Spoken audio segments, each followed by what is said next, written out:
যে হৰিনামে হৰিনামে হৰিনামে সাৰ হৰিনামে কৰি আছে জগত উদ্ধাৰ। আৰু ইয়াৰ বিপৰীতে আমি যদি চিন্তা কৰোঁ যে হৰিনামে হৰিনামে হৰিনামে সাৰ হৰিনামে কৰি আছে মহন্তক উদ্ধাৰ, তেতিয়াহ'লে সেইটো চিন্তা আমাৰ ভুল হ'ব।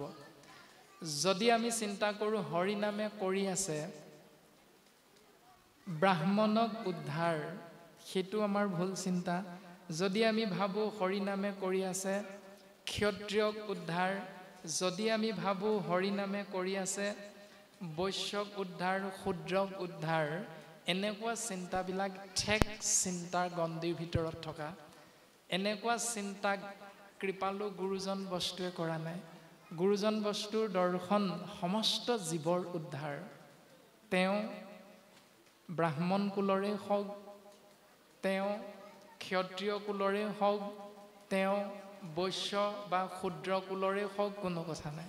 তেওঁৰ উপাধি গগৈ শইকীয়া দত্ত কলিতা বৰগোহাঁই বুঢ়াগোহাঁই ডেকা ৰায়দঙীয়া আদি যি উপাধিয়ে নহওক কিয়, শাস্ত্ৰই সিদ্ধান্ত দিছে যে নাম আশ্ৰয় কৰিবা, এই সংসাৰৰ পৰা সুন্দৰভাৱে পৰম গতি লাভ কৰিব পাৰিবা।